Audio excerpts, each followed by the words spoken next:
Corporeal beings who seek dark ascension also seek individuation. They desire to be and remain their own unique and powerful self in humanoid form or other.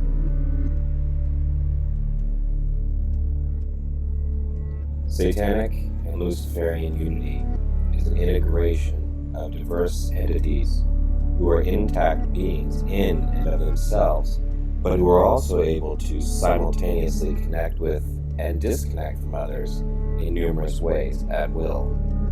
That is the way of the black light.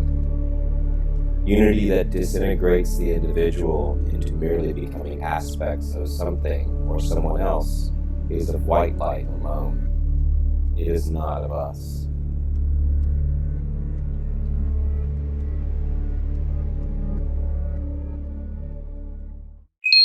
The Devil's Temple.